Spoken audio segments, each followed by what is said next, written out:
10 minutos eu tô aí. Tá bom? Acabou a brincadeira. Vambora. Mas sempre quando eu tô ganhando. Rapaz, Lafayette tem uma bomba pra me dar, a gente tem que ir pro catete agora. Olha aqui, você é pago pra botar notícia no ar. Não é pra ficar jogando sinuca aí não, meu irmão. Francamente, Edmar, o que pode ter acontecido de tão importante que não dá nem pra terminar a partidinha? Não aconteceu nada de importante, não. O Marechal Mascarenhas de Moraes acaba de entregar um manifesto exigindo a renúncia imediata. Não é nada, não. Vambora. Aqui, Menezes, ó, mantém a mesa como tá, não mexe, hein? A gente já tá voltando. Que isso, cara? Tem mais cliente pra trabalhar hoje aí. Eu pago. Fala quanto que eu pago. Você paga? Você paga o quê? Tá devendo 3 cubos aqui, 2 cigarros. Edmar, vamos parar esse farol, não abre. Só o guardinha ali, ó. Ah, Lacerda tá exagerando. Olha a manchete aqui.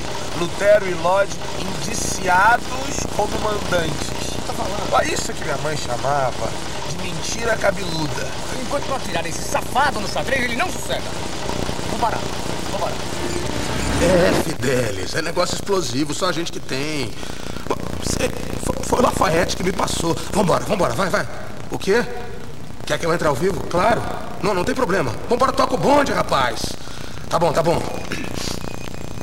3, 2, 1.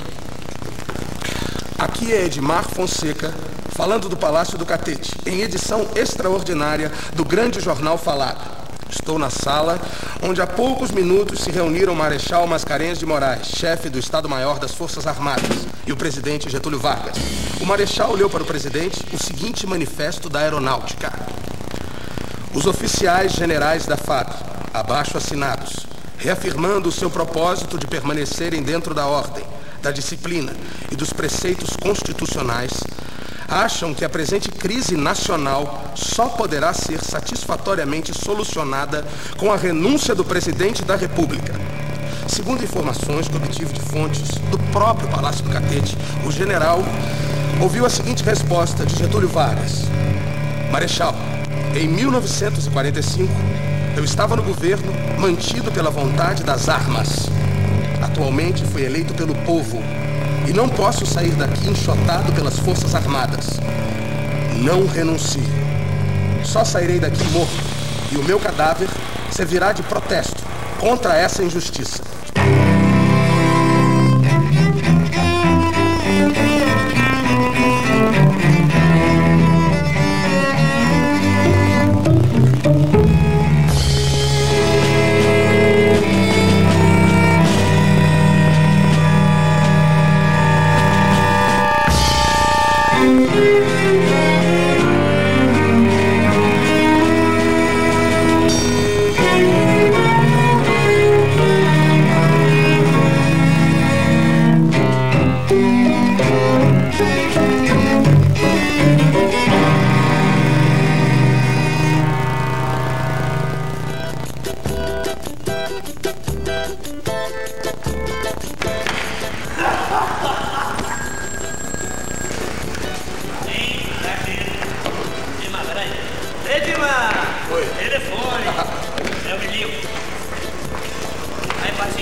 Dezenas de generais na porta do Ministério da Guerra agora. A gente tem que ir pra lá já.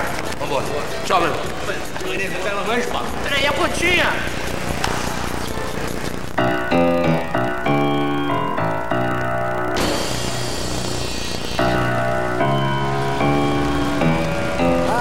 Finalmente vamos terminar nossa cirurgia, hein? Não, nem pensar.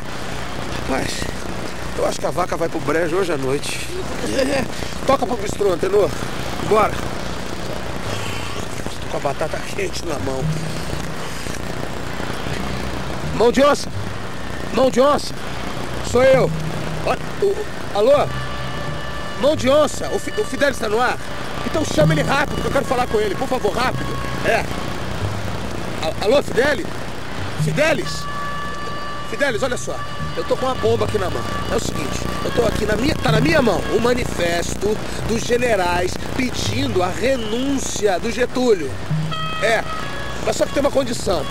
A gente não pode colocar isso no ar hoje, só amanhã. Não, de jeito nenhum. Eles disseram que não. Senão eles vão colocar uma rolha aqui na rádio, você tá entendendo? É rolha na rádio, rolha, censura. Fidelio, você tá entendendo? Agora eu vou te falar, hein? É uma bomba mesmo. Não, eu tô indo pro bistrô. Eu vou encontrar com o Chico Lafayette. Ele disse que tem. Não, ele tem um furo pra mim. Isso. Eu tô indo pra lá. Tá bom. Tchau. Mas esses dias que precederam eram dias realmente de uma boataria terrível. Manifestos militares, manifestos almirantes, aquilo tudo. E o Manuel Vargas chegava da Europa casado. E eu fui visitar o Maneco e disse a ele: você sabe o que nós estamos vivendo nesses instantes? O governo periclita, o poder do Dr. Getúlio está periclitante. Essa que é a realidade. Ele se manifestou preocupado, mas não que me deixasse impressionado com a sua reação. Agora pegou o toque, isso aí. Mas olha aqui. Olha que loucura. Vou ler pra você, escuta. Considerando que o inquérito policial militar em andamento na base aérea do Galeão já apurou indiscutivelmente que foi a guarda pessoal do presidente da República sob a chefia de Gregório Fortunato, homem de sua absoluta confiança, que planejou. Os abaixo-assinados, oficiais generais do Exército, conscientes de seus deveres e responsabilidades perante a nação, honrando compromissos públicos e livremente assumidos e solidarizando-se com o pensamento dos camaradas da Aeronáutica e da Marinha, declaram julgar em consciência como o melhor caminho para tranquilizar o povo e manter unidas as Forças Armadas a renúncia do atual presidente da República, processando-se a sua substituição de acordo com os preceitos constitucionais. Rio, 22 de agosto de 1954. Uma Cuba Libre pra mim, tá? Pra mim um hi-fi, mas com bastante crush, por favor. O Dr. Café Filho esteve de novo falando com o presidente. E dessa vez, quem pediu a ele que fosse lá foi o próprio presidente. Sim, o que foi que eles conversaram? Eu anotei tudo. Mostra. O primeiro a falar foi o presidente. Ele disse o seguinte: pensei muito na sua proposta de renúncia conjunta, mas prefiro resistir no meu posto. Estou velho e não tenho o que perder.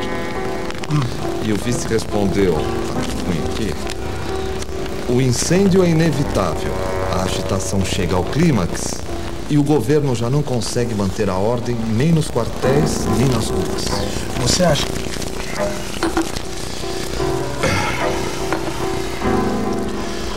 Obrigado. O que o presidente falou? Ele foi de uma dignidade tremenda. Deu uma resposta curta. Ficarei no poder, respondeu Getúlio a Café Filho. Faço questão que o crime da Toneleiro seja cabalmente apurado. O vice-presidente insistiu, dizendo que o problema já não é só o atentado, mas principalmente os fatos estarrecedores saídos dos arquivos de Gregório que estão abalando a opinião pública. O presidente Getúlio Vargas estava irredutível e falou duro com Café Filho. Não renunciarei de maneira alguma, repetiu. Café Filho parecia querer queimar o último cartucho ao dizer que todos estavam na expectativa. Mas, segundo informou uma alta fonte militar ao repórter Edmar Fonseca, Getúlio cortou a frase dele pelo meio, repetindo as mesmas palavras. Prefiro resistir no meu posto. Estou velho, não tenho o que perder. Eu reagirei. Mal acabou o inverno e as cariocas já estão vivendo um clima de verão. A praia de Copacabana amanheceu tomada por banhistas que aproveitaram o sol para anunciar a moda da próxima estação. E o minúsculo biquíni, que já provocou protestos dos mais conservadores, parece que veio mesmo para ficar.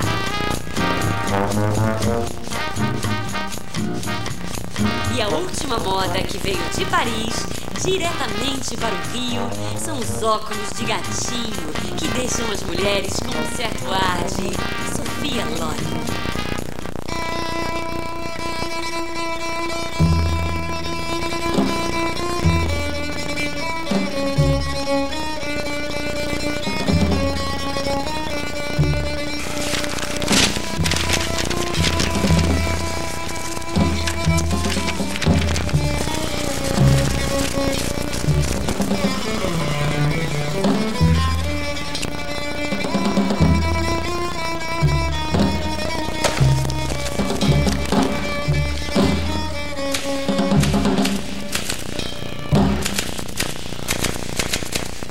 O brigadeiro Eduardo Gomes, chefe do Estado-Maior da Aeronáutica, passou o dia fazendo articulações nos meios militares. De manhã foi chamado para uma reunião urgente na casa do Marechal Mascarenhas de Moraes. De lá, retornou à Assembleia do Clube da Aeronáutica para recomeçar a Assembleia dos Brigadeiros.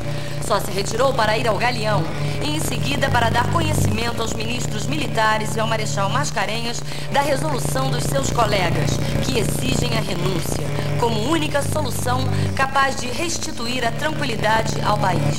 O general Caiado de Castro, chefe da Casa Militar da Presidência, esteve em visita à Vila Militar. A saída disse que não há risco de golpe. Olha, aí não é questão de acreditar, é questão que realmente estava se armando uma revolução. Não uma revolução, mas pelo menos um golpe de Estado. A campanha que o governador Lacerda fazia contra o Dr. Getúlio era muito grande. Ele era um tribuno extraordinário e de uma inteligência extraordinária.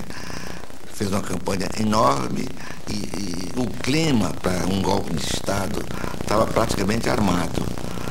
E não se deflagrou rapidamente quando o Major Vaz foi assassinado.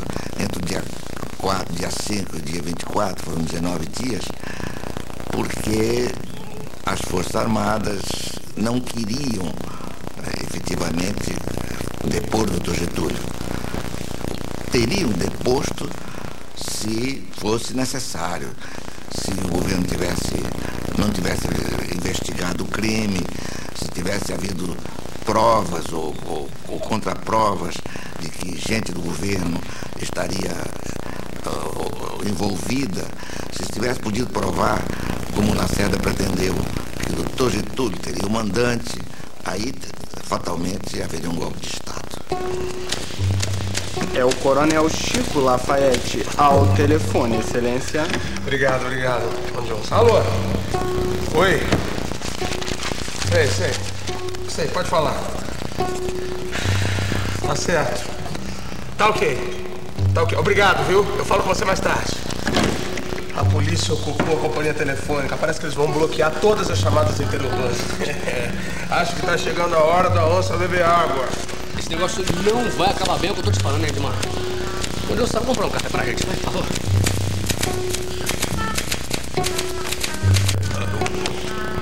Morreu.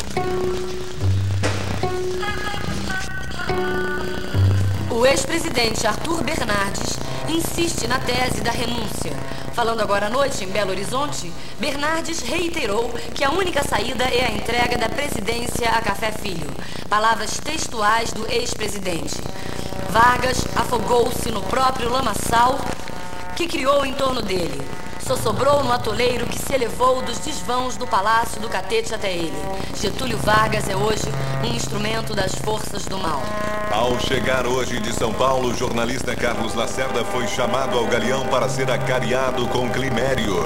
Lacerda reconheceu o membro da guarda pessoal como sendo o homem que se postava na esquina da rua Toneleiro com a Hilário de Gouveia, segundos antes dos tiros que mataram o Major Vaz.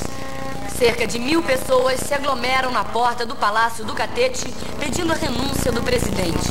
Suspeita-se que a manifestação tenha sido organizada pelo Clube da Lanterna, criado por Lacerda e pelo jornalista Amaral Neto.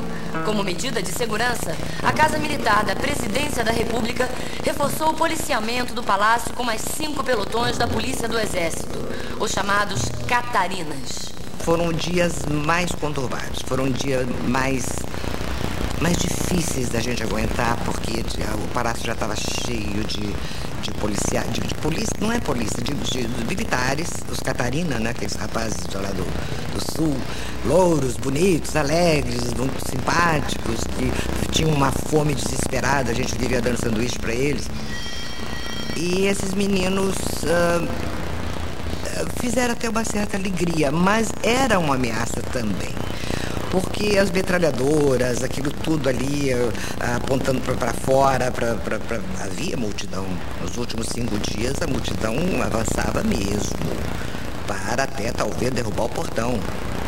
Mas havia também o medo, porque tinha muita arma apontada. E eu continuando, o meu raciocínio, vou chegar ao momento que entrar no palácio era uma façanha.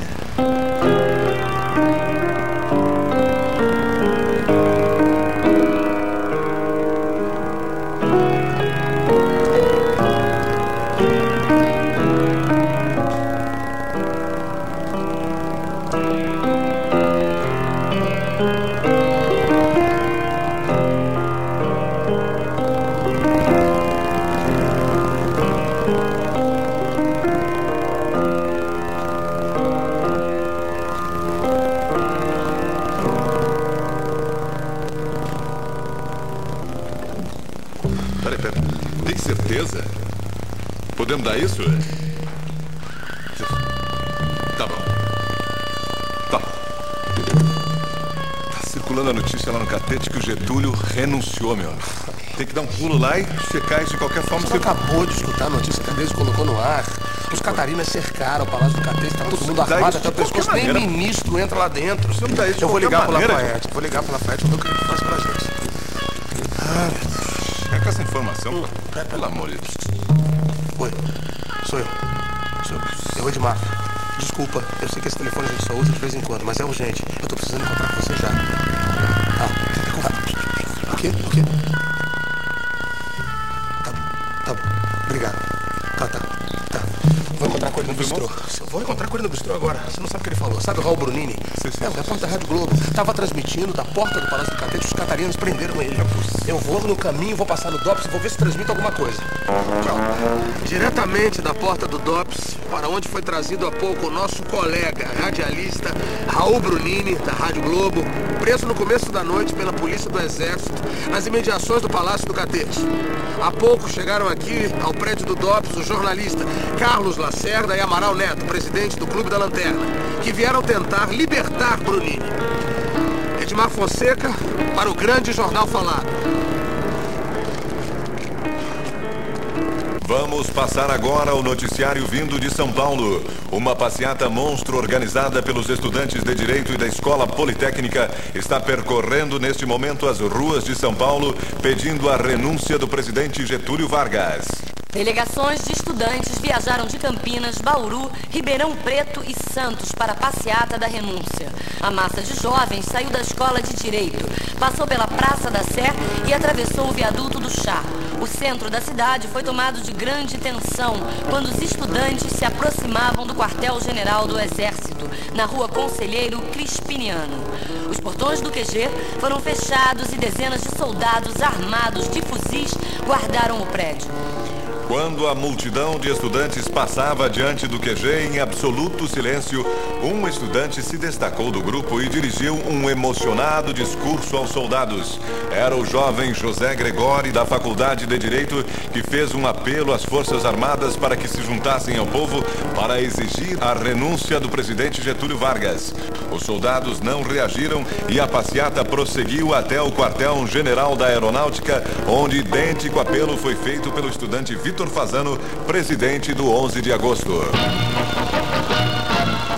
No mês do crediarista é assim. Sua carteira profissional abre na hora seu crédito na Ducal. Tudo em 15 meses para pagar com 100 cruzeiros de entrada e sem fiador. Sim, é só apresentar sua carteira profissional para você comprar tudo para o seu guarda-roupa. Roupas, camisas, calças, sapatos, tudo com 15 meses para pagar. Sem fiador.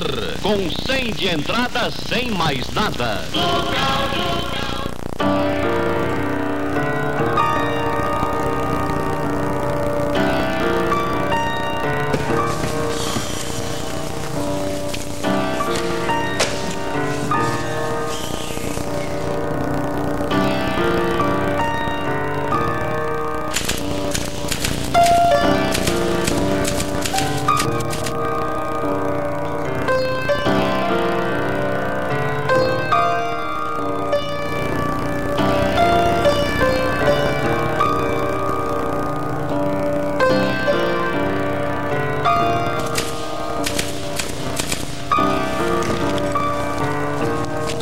Alô? Oi. Tá bom. Tá.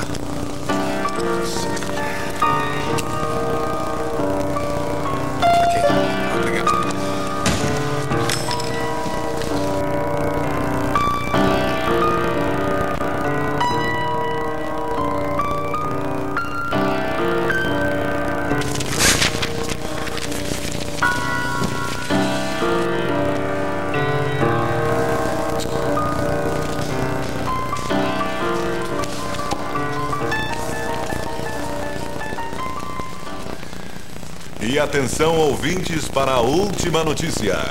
Uma alta fonte do Palácio do Catete informou agora há pouco ao repórter Edmar Fonseca qual foi a última declaração do presidente da República esta noite, antes de se recolher aos seus aposentos. Não renunciarei, afirmou o senhor Getúlio Vargas. Só morto sairei do Catete. Boa noite. O garoto acordou e tossiu, o velhote tossiu não dormiu. Só não tosse quem toma Bromil, só não tosse quem toma Bromil. É Bromil, o amigo do peito que a tosse dá jeito. Salve o Bromil! Bromil, Bromil, quando tossir, Bromil. Tosse, Bromil, xarope Bromil acaba com a tosse e a bronquite. Bromil, Bromil, adeus a tosse, Bromil. Bromil, o amigo do peito. Retornamos agora com o terceiro capítulo da biografia de Getúlio Vargas. O corpo do Major Vaz ainda estava insepulto e a oposição e os setores mais radicais da aeronáutica já haviam se articulado para atuar em conjunto contra o presidente da República. A sugestão de instaurar um inquérito policial militar para apurar o crime é imediatamente levada ao brigadeiro Eduardo Gomes. Ainda na manhã do dia 5 de agosto, em meio a uma verdadeira romaria a seu apartamento, Lacerda redigiu o editorial intitulado O Sangue de um Inocente, que a edição do meio-dia da Tribuna da Imprensa publicaria na primeira página. Na abertura da sessão do Congresso, às 2 da tarde, a oposição parecia querer incendiar o plenário. O editorial da Tribuna era lido e relido por deputados que se sucediam em ataques ao governo. Bilac Pinto, Aliomar Baleiro, Afonso Arinos e dezenas de outros membros da chamada Banda de Música da UDN se revezavam nas acusações a Getúlio. Acuado, o líder do governo, deputado Gustavo Capanema, mal conseguia repetir o estribilho. O governo vai apurar o crime e punir seus autores, sejam eles quem forem. Enquanto os deputados e senadores se engalfinhavam, o funeral do Major Vaz atravessava uma cidade paralisada pela tensão. Quando o enterro passou em frente à sede do Senado, a multidão que o acompanhava começou a gritar: "Catete! Catete! Catete!", exigindo que o cortejo fosse desviado para o Palácio Presidencial. Informadas a cada minuto do que se passava na rua, as autoridades que se encontravam dentro do catete viveram alguns momentos de enorme tensão, até que chegou a notícia de que a viúva do Major Vaz proibira a mudança do itinerário. No cemitério São João Batista, falaram os deputados Maurício Jopé e Raimundo Padilha, 2 populares e um ex-combatente da FEB na Itália. Com o pé engessado e carregado por um grupo de oficiais da aeronáutica até a beira da sepultura, Lacerda permaneceu durante todo o tempo em silêncio. Seria um silêncio curto. Na manhã do dia 6, o jornalista ocupa os microfones da Rádio Globo para garantir que não havia um só criminoso, mas 2.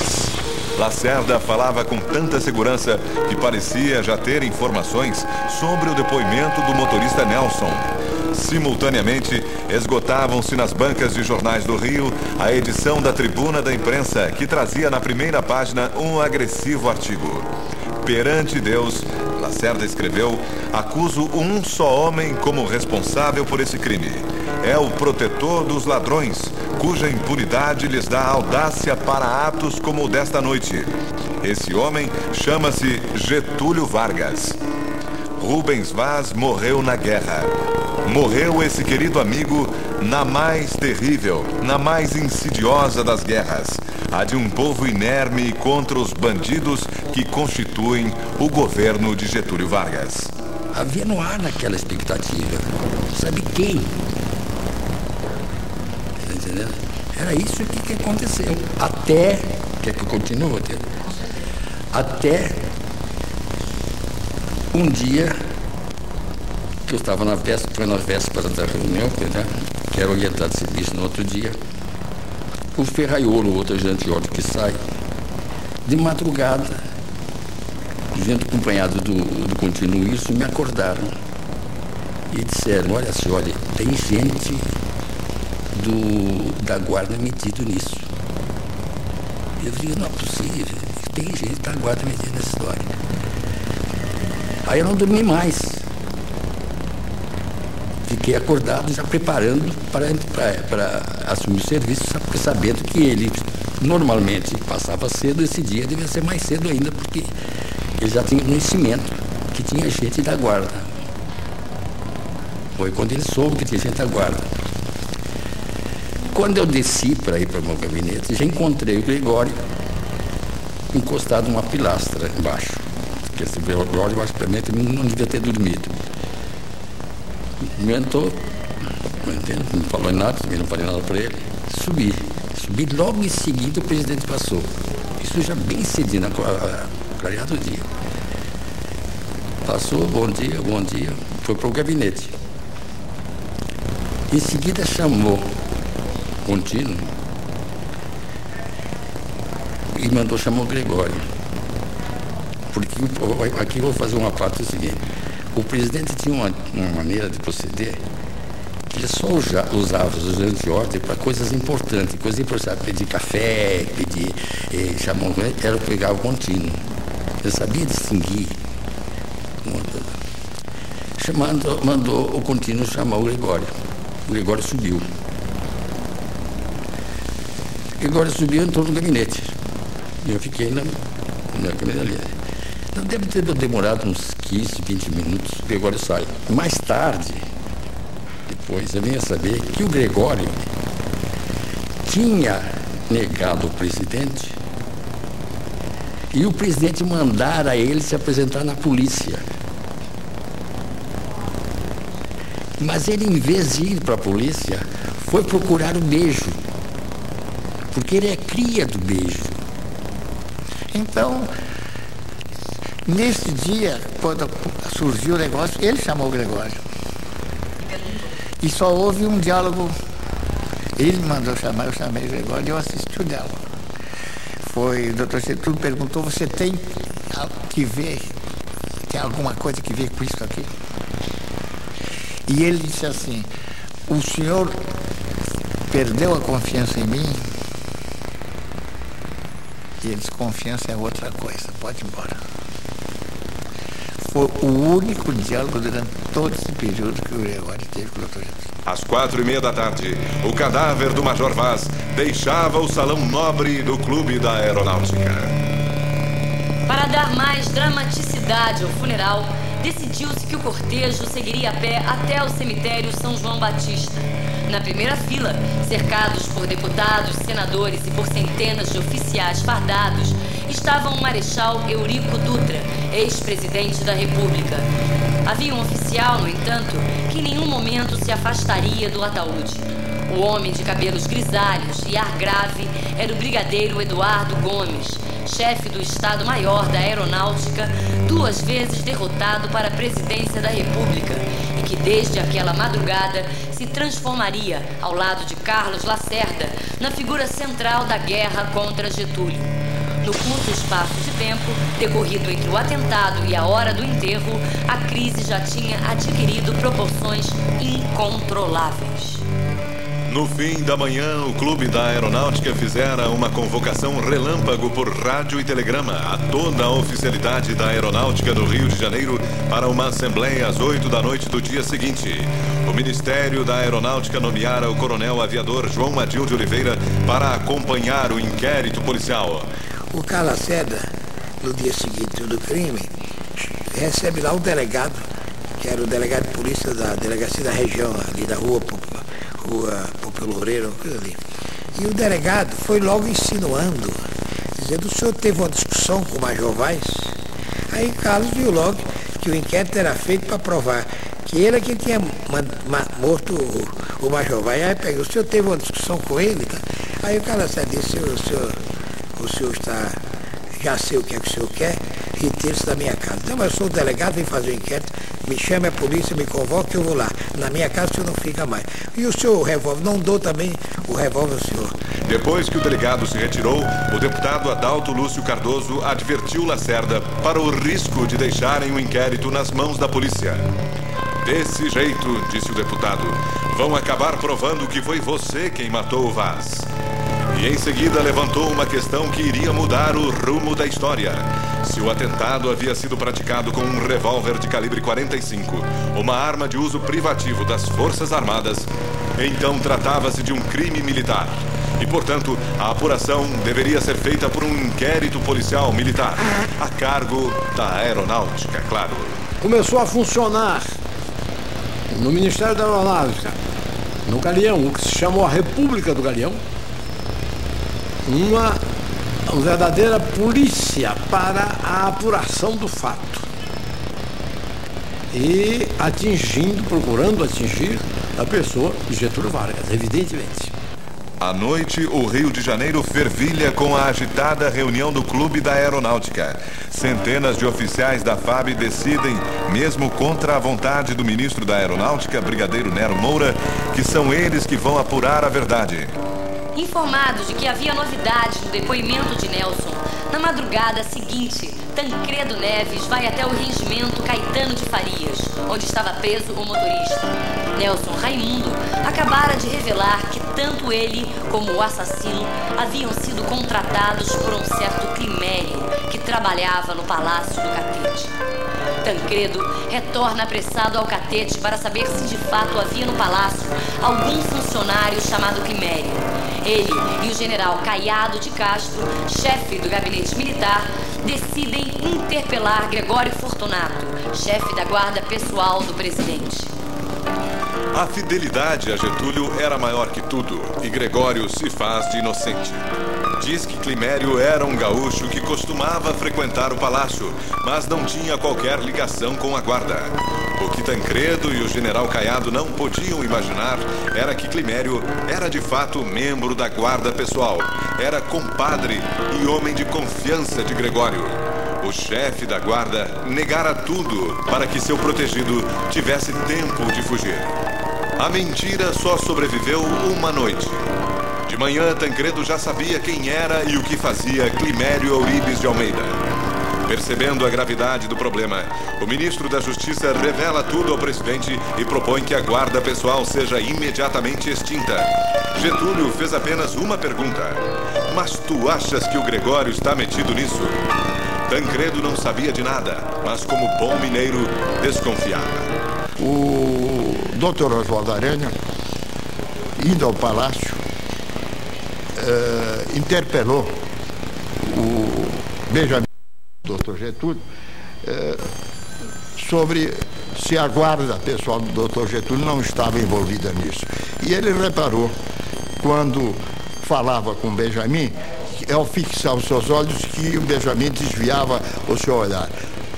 O seu comentário logo depois desse encontro. O Benjamin sabe do fato. Fomos à casa de Benjamin, que era um apartamento, um apart-hotel na saída do túnel, em Copacabana. E lá, numa pequena mesa, meu pai sentou-se à esquerda dele, eu fiquei em frente a meu pai e Benjamin no nosso meio. E meu pai disse: se você se está defendendo este negro vagabundo, inclusive covarde, você está comprometendo o governo de uma forma insuportável e absurda. Você deve de uma vez saber e a realidade qual é. Ah, mas Oswaldo, mas ele me disse que ele não participou disso. Mas eu notei Benjamin branco e, de certa forma, muito alterado com a afirmação do papai de que ele deveria saber alguma coisa. Ele negou-se: eu vou verificar de novo, vou falar com ele, mas não acredito. E saímos, e ao sair, eu disse: meu pai, ele sabe. Lorival não se dava com Gregório, mas quis fazer a experiência própria. Me disse: eu vou perguntar ao Gregório se ele teve alguma participação. Eu digo: mas você não vai lá sozinho. Eu fui com ele, no quarto do Gregório, foi com o Lorival.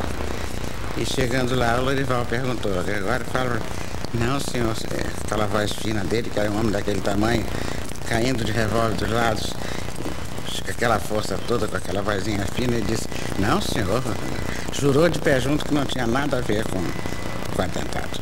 Tancredo estava certo de que o atentado e o IPM eram apenas mais um capítulo do cerco contra Vargas. O tempo se encarregaria de comprovar que seus temores não eram apenas fruto da imaginação. 2 dias depois, a tribuna da imprensa estampava na primeira página um título escandaloso: Vargas esconde os criminosos. Logo abaixo, Lacerda evitava intermediários e batia pesado no presidente. O senhor Getúlio Vargas não é mais a autoridade legítima desde o momento em que se descobriu que gente sua é a autora do atentado da Rua Toneleiro. O governo parece ter sentido o golpe, porque no dia seguinte, Tancredo distribuiu uma curta nota aos jornais que dizia apenas: o presidente da República só deixará o governo por morte, revolução ou término natural do seu mandato. Mas o aperto aumentava. A Aeronáutica prende João Valente de Souza, subchefe da guarda, cujo depoimento agrava ainda mais a situação de Gregório. No Congresso, a banda de música da UDN insiste em que Getúlio está virtualmente deposto há 48 horas. No dia 10, 2.000 oficiais da FAB realizam mais uma assembleia no Clube da Aeronáutica. Exigem a deposição de Getúlio e aclamam Eduardo Gomes, o chefe incontestável da Aeronáutica. Depois de vários dias sem aparecer em público, no dia 12, Getúlio aceita um convite do governador mineiro, Juscelino Kubitschek, e vai a Belo Horizonte inaugurar a siderúrgica Mannesmann. Enquanto o presidente voava para Minas, o rio parecia pegar fogo. A polícia descobre que foi José Antônio Soares, também da guarda pessoal, quem deu fuga a Climério. Soares também desaparece. Aquilo começou, essa última semana começou com a ida a Mannesmann, a inauguração da Mannesmann lá em Belo Horizonte. Estava uma dúvida, vai, não vai, a situação estava difícil. E acabou o doutor Getúlio resolvendo ir lá. Foi muito bem recebido pelo governador Juscelino Kubitschek. Convidou ele para passar lá, ficar lá aquela noite. A primeira notícia que o presidente recebe, logo de manhã, dá conta de que acabava de ser preso e levado para o Galeão o assassino do Major Vaz. É o pistoleiro Alcino João do Nascimento. Ele confessa ter sido contratado por Soares e Climério para matar Lacerda e que já tinha feito 2 tentativas frustradas antes dos disparos da madrugada de 5 de agosto na Rua Toneleiros. Não só o nome de Gregório, mas também os de Bejo e Lutero Vargas, irmão e filho de Getúlio, começam a aparecer nos depoimentos como supostos mandantes. A comissão de inquérito estava convencida, ou se convencendo, de que o autor intelectual do atentado contra Carla Lacerda e, em consequência, o Major Vaz, tinha sido o Benjamin Vargas. Diga-se a verdade, o Carla Lacerda não pensava assim. Ele achava que o Benjamin Vargas era um homem, um boêmio, um homem alegre, um homem da noite, não era um homem capaz de mandar matar alguém e tal. Ele nunca culpou o Benjamin Vargas. Mas a comissão de inquérito tinha uma opinião diferente, achar que o Gregório não tinha coragem de sozinho tomar uma atitude daquela contra um jornalista da Expressão de Carla Lacerda. Então, mas ele não havia como confessar. E nem sequer confessava a participação dele. Para o presidente, a funesta sexta-feira 13 ainda não tinha chegado ao fim. Aqui termina a terceira parte da biografia de Getúlio Vargas. Não deixe de ouvir amanhã, neste mesmo horário, o 4º e último capítulo intitulado Mergulhando no Mar de Lama.